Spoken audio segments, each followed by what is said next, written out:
Hello everybody and welcome to Unpacked Lunch this afternoon. So glad that you are with us. We are in a series at the moment called Culture Shift, and as part of that series what we've been doing is looking at some big topics that everybody's talking about, and we just want to get involved in that conversation. So we've been interviewing some experts to see what they have to say, and here on Unpacked Lunch we just want to show an extended cut of those interviews. And so this week it's Ruth Valerio looking at the environment, looking at the climate, and seeing what God has to say around that area as well. And so, as always, stick in the comments any thoughts, questions that you have, as well as where you're watching from, who you are. We'd love to hear from you. But let's go straight into it. Sit back and enjoy Steve's interview with Ruth Valerio.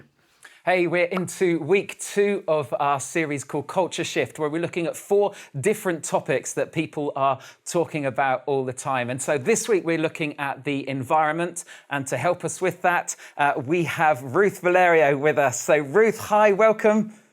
Thank you. Great to be with you. Oh, so pleased that you're able to join us.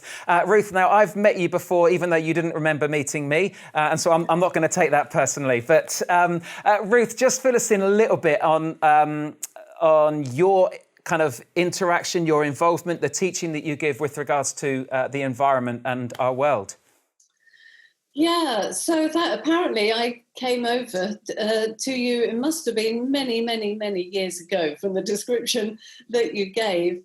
And I've been speaking and writing and communicating in any way that I possibly can around issues of environment and also social justice and poverty as well, but particularly for today around environment, well, really for more than 25 years now.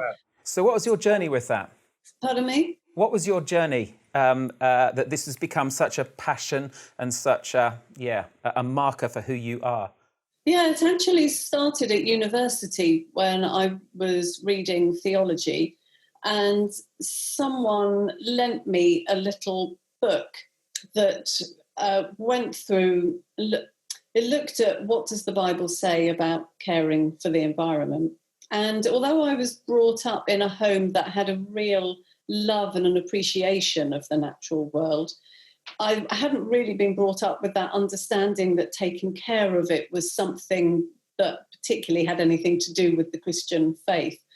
And for the first time, this book just opened my eyes to this whole other perspective that's there in the Bible, and helped me to see that taking care of this world is a Christian thing, and it is something that is very much a part of the biblical story.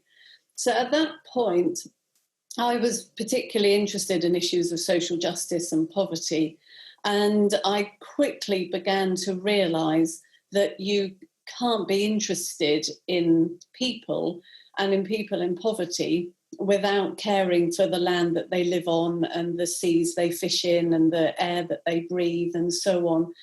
And you can't be interested in the wider natural world without thinking about the people that share that space and the impact that as people we have on it. So to begin with, it was very much linked in with poverty, and still is in some sense, but actually as my understanding developed with that, and as I spent more time looking biblically, I began to realise that it's not only about poverty in and of itself. This world is something that God has made and that he's asked us to look after, kind of regardless of people, though of course people are important too. And so it developed from there.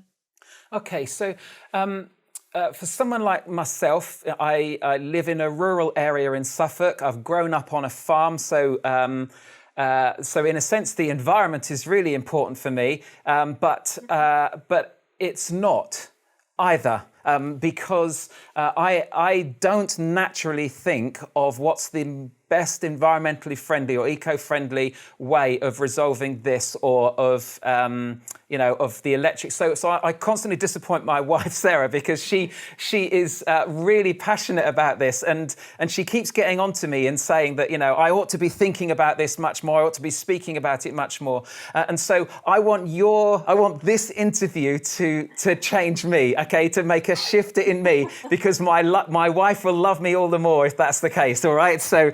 Now, okay, Sarah, it's you and me together. Come on. Now, it gets talked about lots. I mean, in your book, I've got your book here, L is for Lifestyle, and Elaine Storkey says in this that we are standing on the brink of an ecological collapse, which sounds quite extreme. And then we watch on BBC the programme Extinction with David Attenborough, and we see those incredibly moving and awful images. And then we see people campaigning the Extinction Rebellion, which can seem a little bit like extremists, and the Greenies, those are the Green Party and that. Is it as bad as what all of this is, or is this just a media thing to try and bring a change? Yeah, it is as bad. I mean, you don't need me to tell you that. It really is as bad, and potentially worse. And the infuriating thing is that we have known this for at least 30 years, and people have been talking about it. Scientists have been pushing. The evidence has been building up and increasing year on year, decade on decade. So we can't get to the point that we're at and say, oh, we've just realised this terrible thing has happened. We've known it's been happening for years, and we haven't taken the action that we need to take. And you only need to look at the devastating wildfires that are happening in the States. And last year we had those awful wildfires in Australia, and watch a programme like Extinction, which I watched recently as well, to know that that these things really are going on. And it can be hard for us to get to grips with that, because, I'm sitting here, I'm in my kitchen, it's quite comfortable, it's a nice day out there, things feel good. So it's where I think we need programmes like Extinction, and we need groups like Extinction Rebellion who'll bring these things up right in front of our faces. And we need to watch the news, and we need to see what's happening in order to be reminded that it might look okay out in my garden, but actually there is a much bigger picture of what's happening. And also, if I do look in my garden, I might probably think, yeah, there's a lot fewer insects and other species than there would have been 20, 30 years ago. So it is as bad, and we need to respond. Okay, yeah. Now, you said that the turning point for you back at university was reading a book, and how that book spoke about this is all part of living out faith. Yeah? That this is a faith issue. This is a Christian issue. I realise it's wider than that, but can you just expand on that a little bit more? Yeah. So for me, whilst your question before around how bad it is really bad, and so we need to respond. But as you've just implied, actually the deeper reason why we need to respond is because of our Christian faith. So there are 4 very simple things that I see when I look in the Bible. The first is that God made this world and he loves it. Genesis 1:31 God looked at all that he'd made, and in my unacademic language, God looked at all that he'd made and he said, it's fantastic. It's very good. Genesis 1, God is the creator. We miss the force of that. What does it mean for us to be living on a world that has been created by the God who we worship, and which he doesn't look at and say, oh, that's a bit rubbish. It'll do for a while before I can destroy it and bring about something better. No, he looks at it and he says, this is wonderful. I love it. And there's so many other points throughout the scriptures as well that point to that. Can we shift our understanding so that we realize God loves this world and he loves all the creatures that are in it? And therefore, as people who love God, don't we want to live in a way that takes care of something that is so valuable to him? I think possibly in that book you held up, or maybe in one of my others, I talk about a beautiful tapestry that I made once and spent years on. And it's a William Morris of a peacock in the woods, and I got it professionally finished off, and actually if I turn my camera you could see it over on the wall, and I love it, and I poured myself out into it while I was creating it. If I was to come home one day and find that my children had taken it off the wall and were wiping their muddy feet on it, I'd be absolutely devastated, wouldn't I? Well, I know that won't happen because my children love me. And they know that I love this tapestry and that it's valuable to me. So they wouldn't dream of doing something, of treating it in that way. And that's the same for us. How dare we not take care of something that God loves so much? So God made this world and he loves it. Secondly, he's created us to look after it. That's one of the foundational meanings of us being made in the image of God. We are here to represent him, to be his image bearers, like in a temple where you have the image that shows what the God is like. And it's almost as if God had it in God's mind that the final species he created, he would create with the express purpose of looking after everything else. So that's why we're here, not to use the world to make a better life for ourselves, though of course, these things have been given to us as well. It's a two-way relationship. But we are here to serve and to take care of what God has made. And then we know that it's gone wrong because of us. And the Bible is very clear about that. And particularly in some of the prophetic literature, it makes a clear link between the people's righteousness, how they live before God, with how they treat other people, and then how the land responds. And in our modern language, environmental degradation comes about when the people don't look after each other and don't worship God. And so our relationship with God, with others, with the land is all caught up. But the good news, finally, is that God has a future for this world and we can be a part of that. So God's destiny for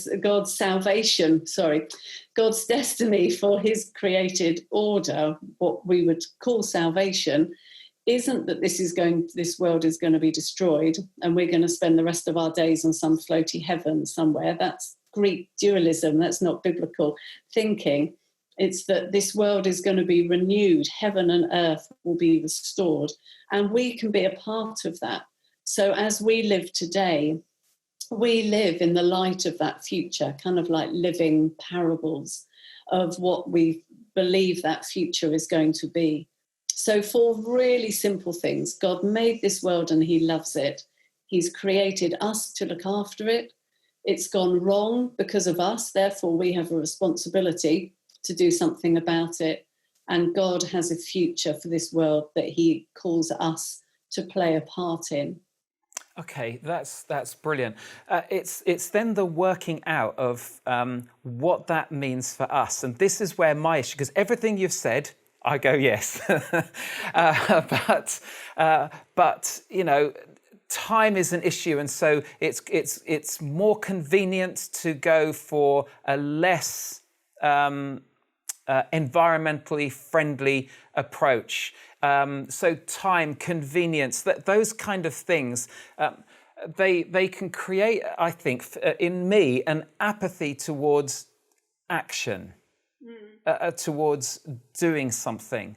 So how can a shift start to take place in a person like me to act responsibly rather than act conveniently for me? Yeah, I just think it's about creating good habits and cultivating good habits so that this kind of thing feels normal rather than something that takes time and effort. And habits, I'm afraid, do come from discipline. And we all know you have to do something, however many times it is before it becomes a habit and you don't really think about it anymore. So it might be that to begin with, it does come down to a bit of discipline and to choice, and you deciding, I don't know, something simple like, I'm never going to use a single-use plastic water bottle again.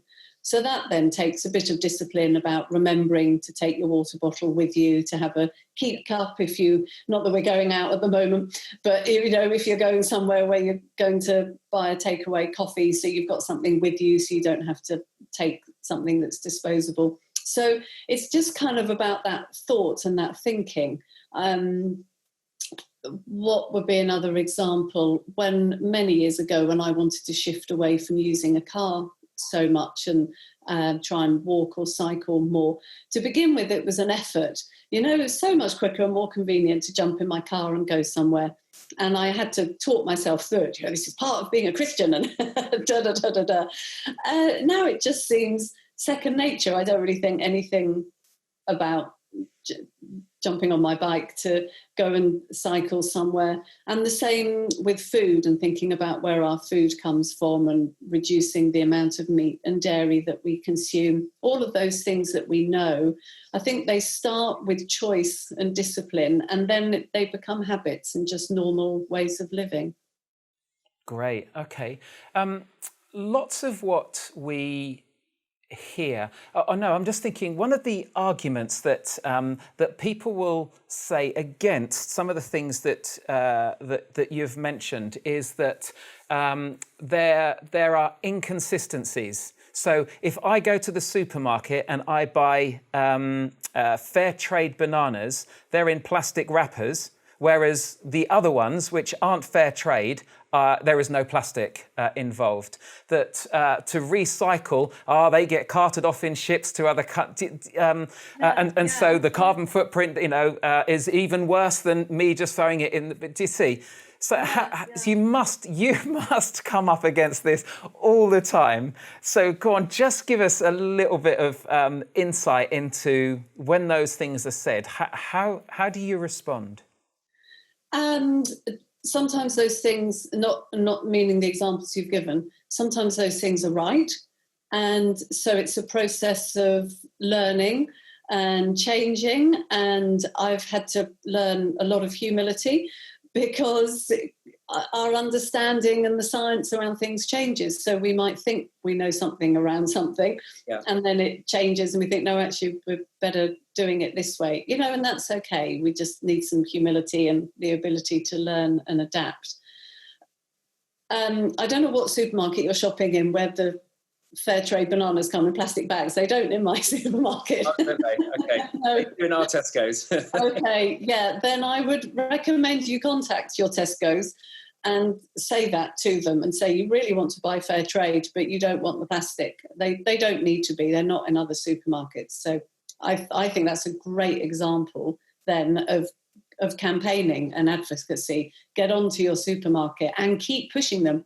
I can remember when Tesco didn't stock fair trade bananas, and many others were contacting them about it and going backwards and forwards. You can do this. Come on, we want fair trade bananas, until finally they gave in many years ago. So contact your supermarket. Coming back to your question, I think education, I don't mean formal education, I think learning is really important. So get hold of some good books to read that have got information in. Obviously, I've written some of those, but there are others too. Go on, just to stop you then. So what books have you written now? I've got here the L is for Lifestyle, which I loved because, again, each chapter is short, which I like. And but also you give practical pointers on every chapter for every letter of the alphabet. Yeah. So that is a real information action book. It's what I call a toilet book. I don't want to comment on your particular length of sitting, Steve, but you may be able to read a chapter, which, as you say, is very short, in a sitting.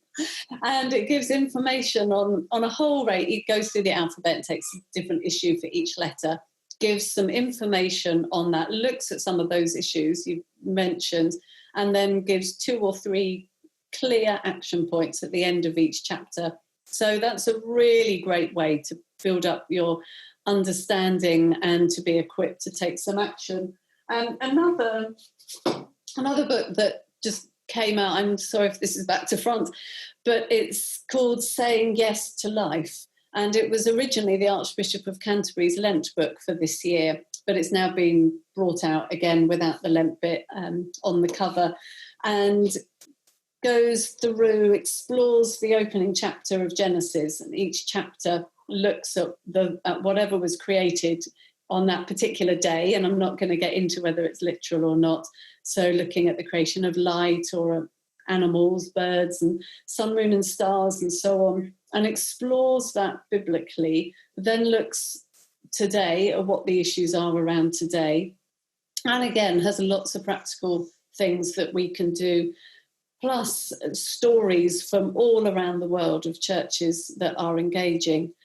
So there's a number of different ways that we can read up and get knowledgeable. Actually, just one other thing, while we're talking about my books and I'm doing shameless plugs, is a little booklet called COVID-19, Environment, Justice and the Future. And that is exploring this current pandemic. Where it came from, what the science is around that. Is co-written with a scientist, and then looking at, for us as churches, how can we respond in a number of different ways. But building up our knowledge so that we develop what I would call an ethical nose. So we may not be able to get to all of the facts and the figures and every bit of detail. But you kind of develop a bit of ethical intuition. So you can kind of tell, well, probably this is going to be better than doing that. So I would and that comes through reading and learning, and then also the experience of just getting on and doing. And I would say, please don't be put off by the fear you might be wrong. Much better to get on and get active. Yeah. And COVID must have been good for our environment, mustn't it? With a lockdown happening and no traffic on the roads. And we definitely saw some changes, didn't we? Yeah, we did. And in many ways, it was wonderful. And I know so many of us came to a deeper appreciation of the natural world as we made sure we got out for that walk once a day. And we spent time outdoors because we realised that it helped our well-being as we were coping with lockdown, and loved the lack of traffic. I live near a ring road in the city where I live, and it's often noisy and polluted. Love not having that traffic and being able to hear the birds and not have the aeroplanes going over.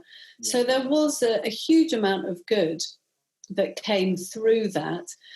I say it slightly tentatively because we've seen levels of pollution rise since that initial kind of very intense lockdown period. So it hasn't lasted long. And it hasn't actually changed the overall trajectory of our carbon emissions, which are still increasing. And I can't remember the exact stat. I think our carbon emissions for that period reduced by something like 7 or 8%. And if we're going to reach our climate ambitions, if we're going to meet what we need to do, we actually need to reduce our carbon emissions by more than we saw during lockdown. So it gives us a bit of an indication as to how much we need to change. But what it did show us is that when there is an emergency, we can act. We do have the political will and the social will to make decisions that respond to that emergency. And we need to put that same amount of political and social will into responding to our climate emergency. Yeah. Okay. That's great. For a culture shift to take place, we have to move from apathy to awareness, or to motivation. There needs to be a motivation. We've also got to move from followers to become leaders. So how can we, what would you suggest for those of us who are watching this? What would you suggest are first steps for us to take? So when it comes to these things, I often talk about standing in the gap. We need to give, act and pray. And those are the three things that I think about. So give. Where are you spending or giving your money? Are you making sure that you're spending as much as possible on ethical things, thinking about your pensions and your investments as well as what you buy? And giving, are you giving to support charities that are working in this sort of an area? Tear Fund for me is an obvious one with that. So giving, acting. Actually, I'm going to come back to acting. So give, act and pray. Everything we do should be undergirded by prayer. So I'd really encourage you in your individual lives and in your church life to be incorporating praying for these issues into what you pray for and how you pray. And then acting, that central one, taking changes in our own lives, some of the kind of things that we've talked about, and then also pushing our governments and our businesses to change their behaviour. So when it comes to individual things, we can think about the food that we eat, our travel, the way we get around, the energy that we use in our homes, and our waste, the things we throw away, particularly plastic. And I would encourage all of us, I think the first step to take is to reduce the amount of meat and dairy that we eat. Now, I know that can be controversial, particularly if there are farmers who are watching this, who are dairy farmers. And for me, this isn't necessarily about going fully vegetarian or fully vegans, that though some people will want to make that decision, but it is about reducing seriously the amount of meat and dairy that we consume. And then if we choose to consume some meat and dairy, we can then spend more on it and honour our farmers more when we do, because we're not eating it all of the time. I know there's a huge debate in that, but we have to reduce the amount of meat and dairy that we consume. And all of us, including farmers, need to adapt to that.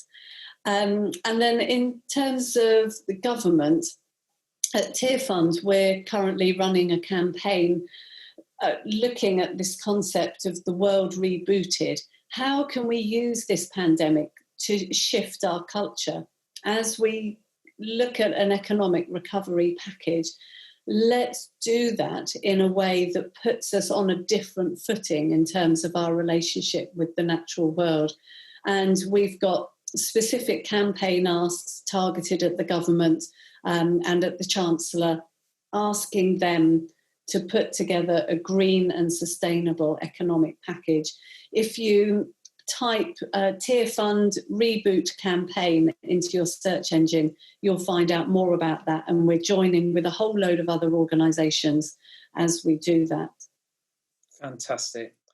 Ruth, this has been really, really great. I've really valued what you've bought. I think my action that I'm going to be going is to visit my Tesco's.